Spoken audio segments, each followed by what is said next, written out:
Good night and welcome to another episode of Reason with Ashleigh-Ann Mowatt Breast Cancer Awareness Month edition. All right. So I know you noticed that it's a little bit different now, but I'm encouraging you, as always, to come in and tell me where you are connecting from. If this is the first time you're watching the show, this is a show that I do on Jamaicans.com every week, and we talk about current affairs. So it is affecting Jamaicans wherever they are in the world, or sometimes right here in Jamaica. And I have a special guest with me tonight.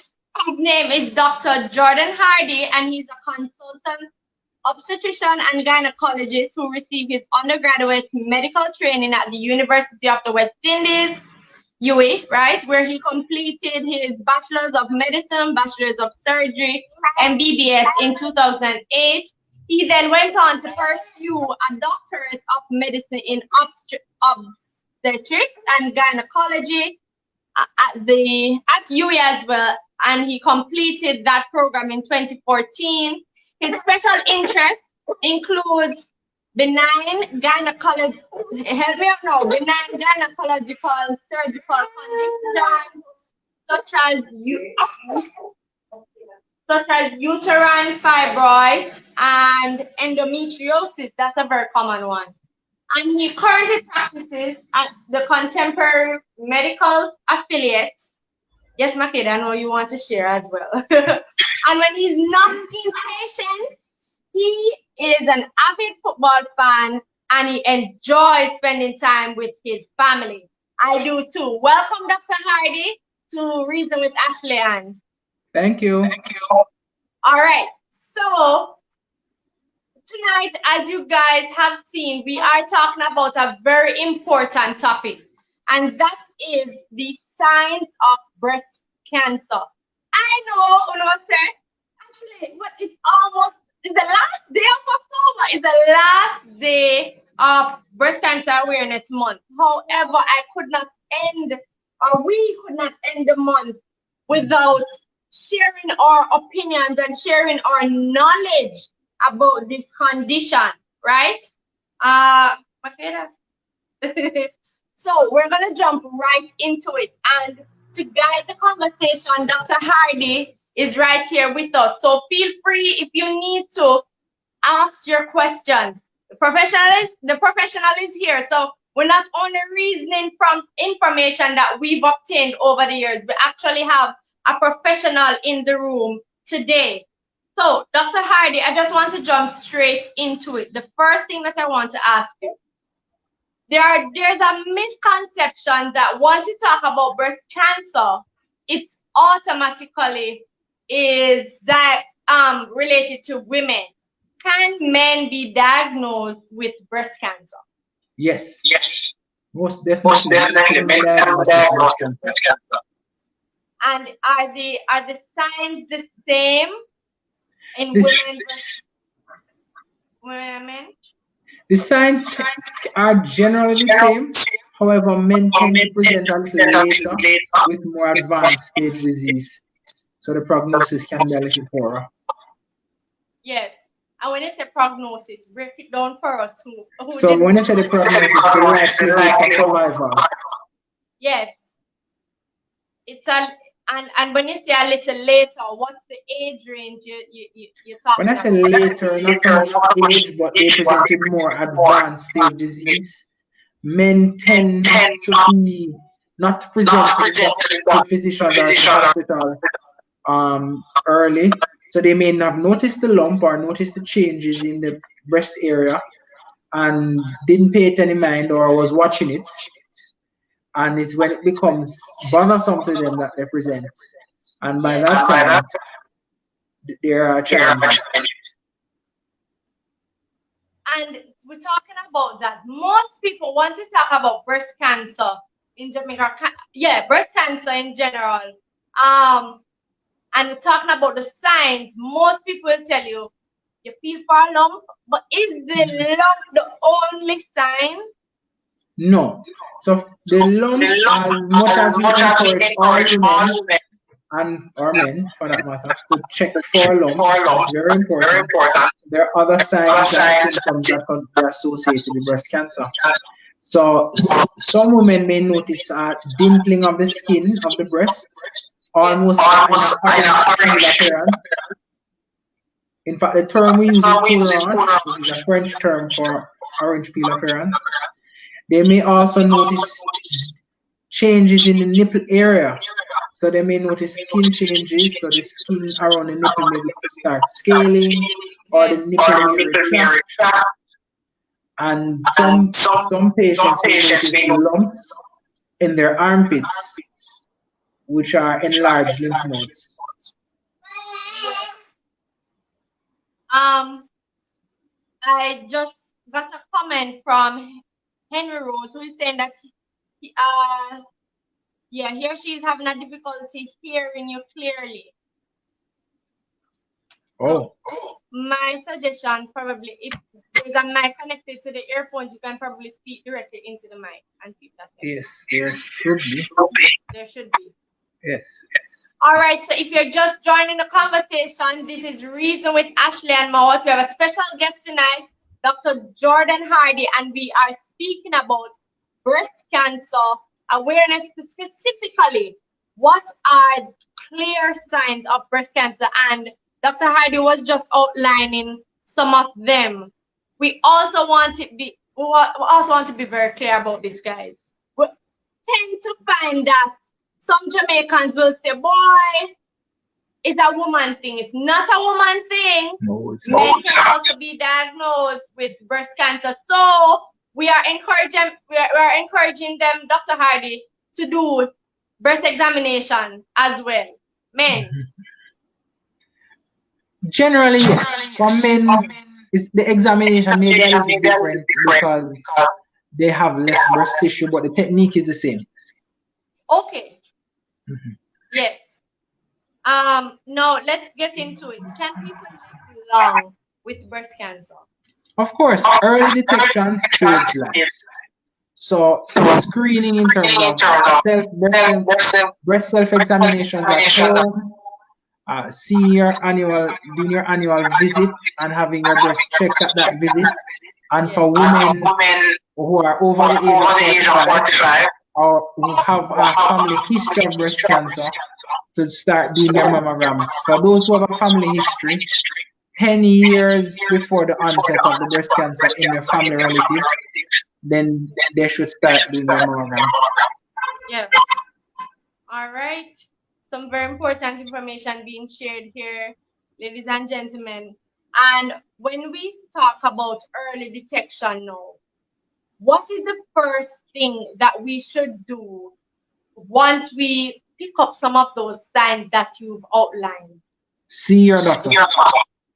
Most important, go and see your physician. They will then examine you. Well, first you share your consent, then they will examine you, and based on the examination findings, they will determine what is the next best step. It is usually a mammogram, and that will allow us to evaluate the lump, evaluate the malignant or the cancer risk of that lump, and then they will advise you as to what's the next step. All right, and I just want to pause right here to pick up some of the people who are currently on the live. If you are just joining the live, please comment where you're connecting from. Of course, I'm connecting from Montego Bay, the beautiful city of Montego Bay, right? I see Rascano is here. Big up yourself, Rascano. Also, Henry Rose and Jadus. Keep the comments rolling if it is that you have a family member or friend who is troubled with breast cancer or may identify some of these signs of breast cancer, then now is the perfect time to ask those important questions. All right, just drop them in the comments below and we will definitely share them with Dr. Hardie tonight. Now, Dr. Hardie, where in Jamaica can women and men get screened for breast cancer? So initially, screening started with your physician. Jamaica Cancer Society You can also do mammogram if you're in the Kingston area. I know that University Hospital offers mammograms, and there are some private institutions that offer mammograms as well, such as Dan Hope and Apex, if memory serves me correctly. Yes. So that's in Kingston. Outside of Kingston, in a general sense, if we go to the hospital, that service or the hospital clinics, those services are usually available. They are usually available at the main hospitals in the region. So Mandeville Regional, Cornwall Regional, yes, should offer those services. Yes. Okay. All right.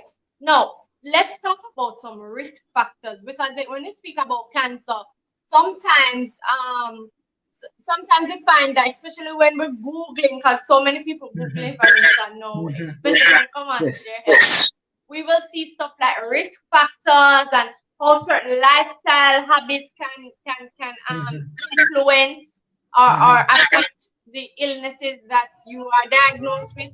Are there any specific risk factors for breast cancer? Yes. So age is a risk factor. However, I would like to say it's not an old people disease. Increasing age increases your risk. However, many young women have been diagnosed with breast cancer. So women should still continue to do their breast self-examinations. A family history of breast cancer increases your risk of developing breast cancer. Never having had a child increases your risk of breast cancer. Having a first period or menarche or late menopause increases your risk of breast cancer. And obesity increases your risk of breast cancer. Yeah. When you speak of age, right? What is the specific age range? Well, as your age increases, your risk increases. We generally start screening at 35, and as you continue to age, your risk factor continues to increase. Okay. And in terms of screening, or before we get to screening, in terms of breast examination, how often are you encouraging women and men to do this? I encourage patients to do a breast self-examination at least once a month. Once a month? At least once a month. Why? That may be a little difficult for some patients. Definitely. If you miss it once a month, 2 months miss. I didn't hear that clearly. So if you are once a month, yes. And try to do that in the menstrual cycle for the female patients as possible, which would be early in the cycle. What do you want to share? Yes, very important. Yes. Makeda seems like she wants to share. All right, Grandma is here for you. She wanted to share a bit. Okay. I want to get a little bit into the examination, because there are some concerns, especially among young women, that incorrectly doing the breast exam can cause some problem. Can you offer some clarity as to how it should be done? Well, first things first, even if you don't feel confident in doing the breast self-examination, if you have a concern, share it with your physician.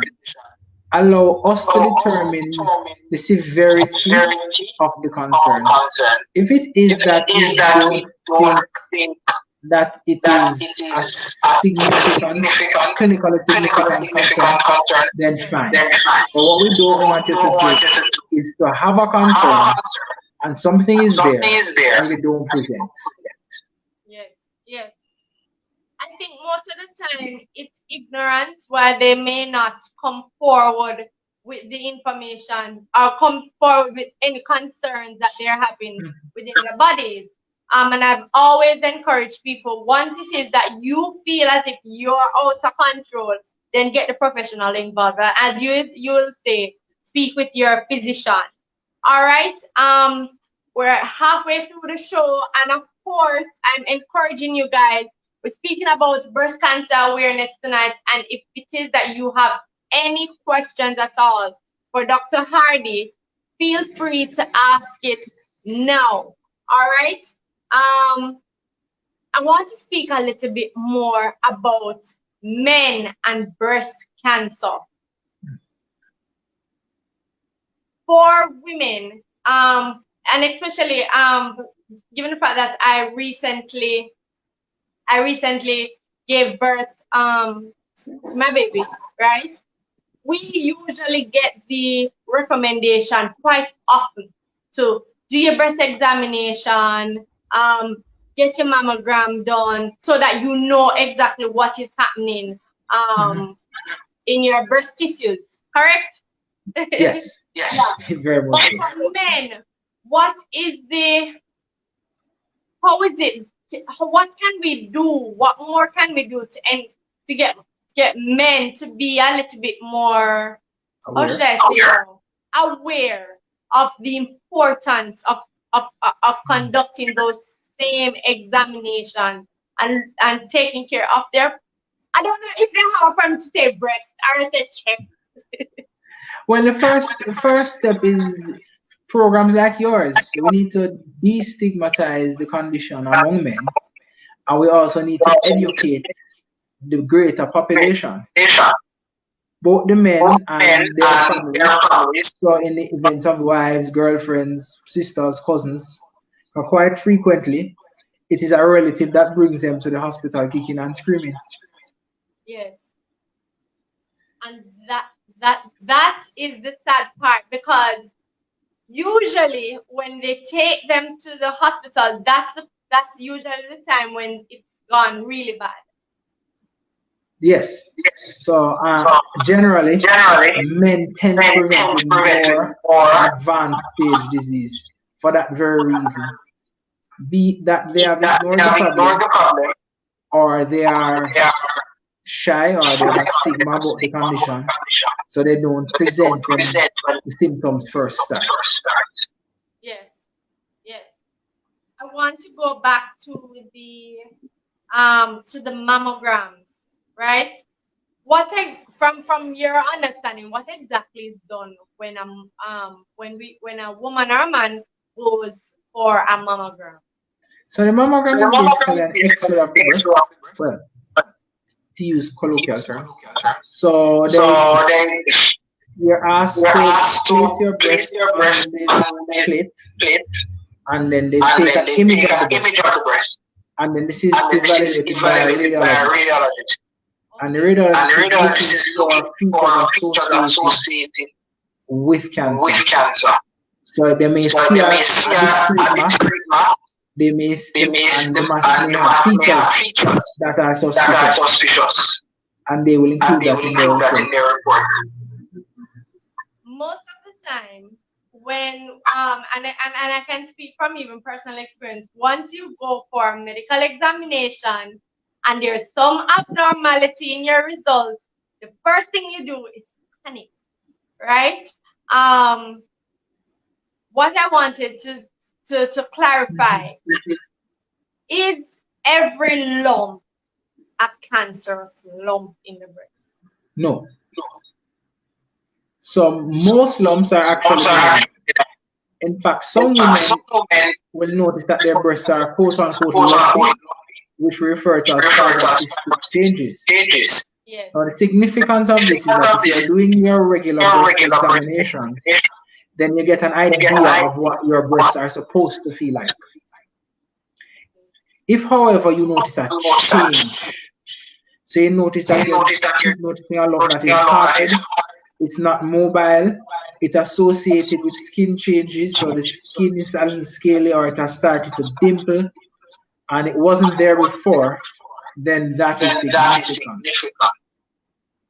But if you notice a lump, have somebody look at it and have them determine what they think. Yes. All right. I want to share some thoughts with you. I see Tess here saying, oh, she's hearing a feedback. All right. CC say, it's connecting from North Carolina. Guys, if you're just watching the show or if you're just joining, we're speaking about breast cancer awareness in Jamaica, right? This month, I know we're wrapping up breast cancer awareness month, but you know, with the reason with Ashleigh-Ann, we couldn't end the show, or couldn't end the month, I should say, without addressing this very important concern. And the angle I'm taking it from, you know, I always take it from a unique angle. We're speaking about the fact that men can be diagnosed with breast cancer, right? And as Dr. Hardie explained earlier, the examination is the same. The signs will be the same. And what his based on what he's explaining, usually men present with it when they're at the advanced, when they show up to the doctor or the hospitals when they're in advanced stages of the cancer. We don't want that, right? It can, unfortunately, you know, because cancer is so unfortunate. It can be diagnosed in both women and men. It has no bias. So the recommendation is for all of us, every single Jamaican, start check your breasts. Start to do the breast examination. And if I remember clearly, Dr. Hardie had said once a month. Yes. Once a month.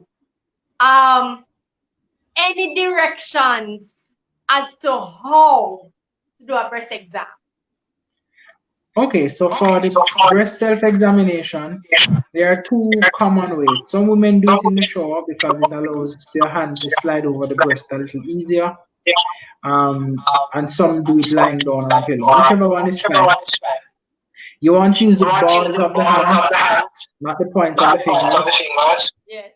And you want to go in 1 to 5 motions. So is it clockwise or anti-clockwise? And you want to go around the entire breast.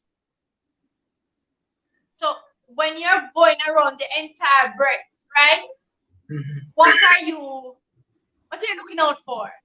What are you feeling? Well, if you're doing your breast examination regularly, you're looking for a new lump or a strange lump. Okay.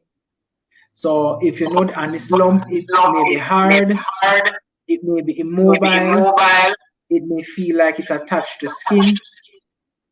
And also we're encouraged to look at your breast. So look in the mirror and look and see if you notice any skin changes.